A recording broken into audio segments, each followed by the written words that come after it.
Shalom Bapak Ibu Saudara-saudaraku yang terkasih, selamat pagi dan selamat mensyukuri anugerah Tuhan yang kita rasakan sampai pada hari ini.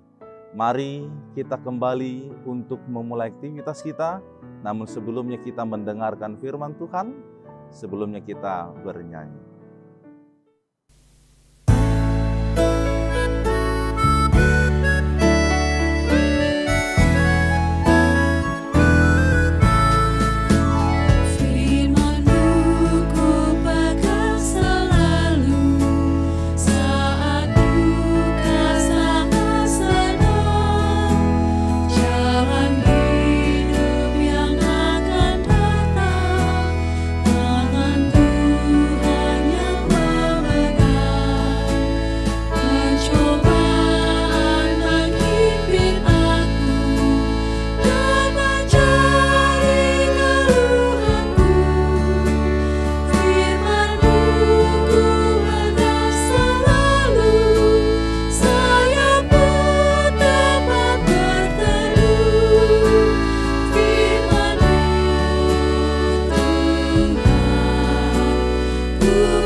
Kita berdoa. Kasih karunia dari Tuhan kita Yesus Kristus dan dari Allah Bapa dan persekutuan Roh Kudus kiranya menyertai kita sekalian. Amin. Sahabat firman Tuhan yang terkasih, adapun firman yang menyapa kita memberangkatkan di dalam aktivitas pada hari ini tertulis di dalam Roma 8 ayat 13. Demikian dikatakan, sebab jika kamu hidup menurut daging, kamu akan mati. Tetapi jika oleh roh kamu mematikan perbuatan-perbuatan tubuhmu, kamu akan hidup. Demikian firman Tuhan. Adapun judul daripada renungan ini adalah Pilihlah Yesus agar kamu hidup. Sahabat firman Tuhan yang terkasih, tentu kita masih ingat akan sebuah lagu daripada anak-anak sekolah minggu yang mengatakan di dalam dunia ada dua jalan, lebar dan sempit, mana kau pilih? Yang lebar api, jiwamu mati, tetapi yang sempit Tuhan berkati. Nah, ternyata Bapak Ibu Saudara-saudara yang terkasih bahwa kita harus membuat pilihan di dalam kehidupan ini. Tetapi harus hati-hati agar kita jangan sampai salah pilih. Sebab tidak dapat kita pungkiri, sering sekali dari apa yang kita pilih itu kita tidak bisa mempertahankannya. Ada suatu hal yang memberontak dari tubuh jasmani kita, di mana jiwa keakuan kita itu terkadang lebih besar. Atau di mana kita sering konformistis dengan kondisi, yaitu mengubah sikap dan menyesuaikan diri. Bila ada orang yang baik, dia ikut baik. Tetapi bila ada orang yang malas, dia malah menjadi orang yang lebih malas. Semuanya serba setengah-setengah. Dikatakan baik, tidak. Dikatakan tidak baik juga tidak. Jadi hal itu suatu hal yang berubah-ubah setiap waktu. Bukan menjadi pilihan yang menetap. Atau kita buat salah satu contoh bahwa di dalam hal berdoa. Terkadang kita niat atau tekad ingin rajin berdoa, tetapi kadang kita menjadi malas.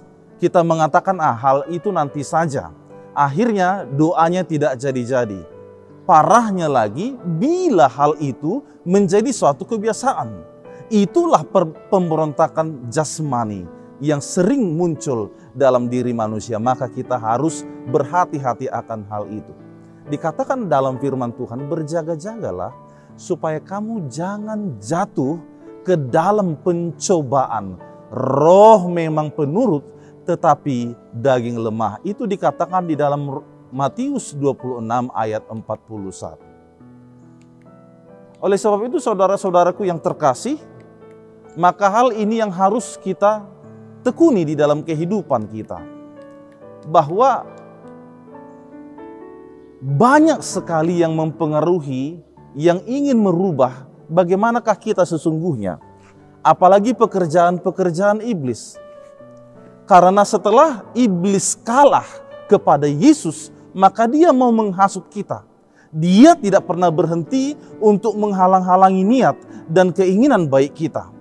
Berbagai cara dilakukannya untuk menghadirkan penghalang-penghalang di dalam kehidupan kita supaya orang-orang percaya itu jatuh. Maka berulang-ulang kehidupan kita ini jatuh ke dalam dosa. Terus jatuh ke lubang yang sama. Coba kita bayangkan. Dikatakan padahal keledai saja enggan jatuh ke lubang yang sama. Maka kembali kepada pribadi kita masing-masing. Apakah yang kita pilih? Manakah yang lebih prioritaskan di dalam kehidupan ini?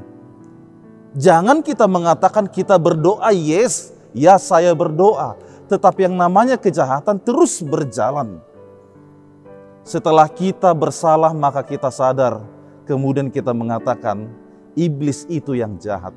Padahal hati kita yang lebih jahat. Mempersilahkan iblis itu berkuasa di dalamnya. Yang kita persalahkan sekarang bukan lagi iblis. Karena kerjanya hanya begitu terus. Tetapi bagaimanakah keteguhan kita sebagai orang percaya untuk bertahan di dalam iman? Itu sebab dikatakan, molo jolmai nunga gudang nagai besibulison. Alai molo sibulisi dakya jolmaun. Itu dikatakan dalam bahasa Batak. Banyak manusia sekarang ini yang jiwanya, yang hidupnya telah dikuasai oleh iblis. Oleh kejahatan-kejahatan. Maka saat ini kita diingatkan Rasul Paulus dengan tegas, jika kamu hidup menurut daging, kalau di dalam bahasa Yunaninya disebut sarx, yaitu perlakuan dosa. Apa itu perlakuan dosa? Jikalau kita bandingkan di dalam Galatia 5 ayat 19 hingga ayat 21, itulah dikatakan percabulan, kecemaran, hawa nafsu, penyembuhan-penyembuhan berhala, sihir, perseteruan, perselisihan, iri hati, amarah, kepentingan diri sendiri, roh pemecah dan lain-lain. Itulah yang namanya dengan perbuatan-perbuatan yang dikuasai oleh keduniawian, oleh dosa. Maka dikatakan kamu akan mati bila hidup di dalamnya. Tetapi jika oleh roh kamu mematikan perbuatan-perbuatan tubuh, perbuatan-perbuatan kedagingan itu, maka kamu akan hidup. Artinya diberikan kepada kita kehendak bebas untuk memilih. Tetapi jangan sampai salah pilih, sebab konsekuensi daripada pilihan itu, yaitu mati dan hidup, ada di ambang mata kita. Kematian yang dimaksud bukan kematian fisik, tetapi kematian rohani kita. iman kita yang mati. Sehingga kita mendapatkan hukuman, imbalan daripada semuanya itu. Sama halnya ketika kita melakukan kesalahan, orang melakukan kejahatan dalam hidupnya, lalu dia menerima konsekuensinya. Ia ditangkap, ia dihukum, lalu dia mengatakan bahwa Tuhan itu kejam. Bukan Tuhan yang kejam, tetapi itulah bahagian daripada konsekuensi pilihan yang telah dia lakukan di dalam hidupnya. Kepada kita diajak agar tidak bernegosiasi, agar tidak samar-samar di dalam pilihan kita. Agar kita selamat, maka dikatakan padamkan hasrat duniawi itu. Tegasnya lagi Paulus mengatakan matikan. Luar biasa sekali. Yang namanya matikan ini harus jelas. Ibarat kita mematikan lampu. Tidak ada setengah-setengah, harus jelas. Nah, oleh karena itu kalau ada pikiran kotor, kalau ada niat-niat buruk di dalam diri kita, maka dikatakan matikan. Selesaikan itu, agar kamu jangan selesai duluan. Kalau ada niat untuk mengambil bahagian yang bukan milik kita, maka matikan itu. Kalau ada hasutan untuk hal-hal yang jahat, maka matikan itu. Bukan orangnya yang dimatikan, tetapi dengan perkataan kita menegur, kita mengingatkan dia dengan kesalahannya. Kalau memang dia tidak berubah, sudah tinggalkan saja. Daripada apa? Daripada kita yang terpengaruh oleh karena kejahatan atau kesalahan-kesalahannya itu. Maka kepada kita diajak yang pertama, pilihlah hidup bukan kematian. Pilihlah hidup bukan kematian. Semua orang di dalam kehidupan ini memilih untuk selamat. Maka kepada kita saat ini diberikan pilihan agar kita selamat. Semua kita kelak akan memberikan pertanggungjawaban di dalam kehidupan ini kepada Tuhan. Maka dikatakan pilihlah hidup, bukan kematian. Yang kedua, bahwa sesuaikanlah pilihan Anda dengan sikap Anda. Sesuaikan pilihan Anda dengan sikap Anda. Ini suatu ketegasan iman. Caranya bahwa kita harus berani untuk mengkoreksi dan memperbaiki diri. Kita harus bisa mengevaluasi setiap apa yang kita kerjakan dan pikirkan. Jikalau ada yang salah, maka dikatakan matikanlah agar kita selamat. Tidak ada kata terlambat untuk berubah. Itu dikatakan firman Tuhan. Jikalau seorang tahu bagaimana ia harus berbuat baik, tetapi ia tidak melakukannya, maka ia berdosa. Yang ketiga dan yang terakhir, mintalah agar Roh Kudus menuntun kita. Mintalah kepada Roh Kudus agar ia membaharui hati kita dengan sungguh-sungguh dan dengan benar-benar, agar kita memiliki hati yang taat kepadanya, sehingga nantinya kita menghasilkan buah-buah roh dalam kehidupan ini. Ketaatan bukan kita peroleh karena paksaan daripada orang lain, tetapi ketaatan di dalam tuntunan roh adalah karena kita memberikan hati kita dituntun, dan semua perbuatan kita adalah untuk menyenangkan hati Tuhan. Pilihlah Yesus agar kamu hidup. Amin, kita berdoa. Terima kasih Bapa untuk kasih setiamu yang kami rasakan pada saat ini. Kami ada dan kami dapat menjalani hari ini semua oleh karena kemurahan.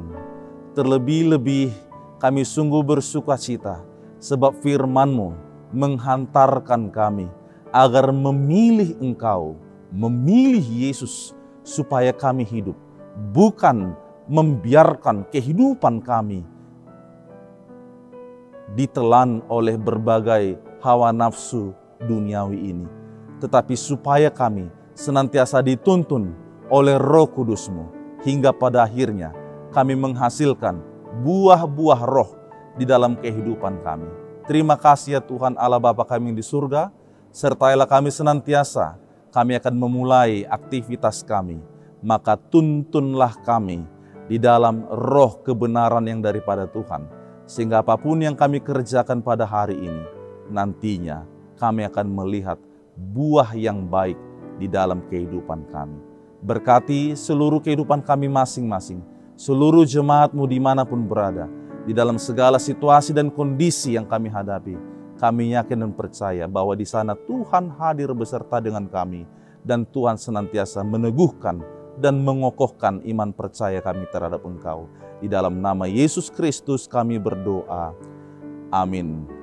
Terima kasih Bapak Ibu Saudara-saudaraku yang terkasih. Jangan lupa untuk tetap mengikuti protokol kesehatan dan memakai masker, juga menjaga jarak. Tuhan memberkati kita sekalian. Shalom.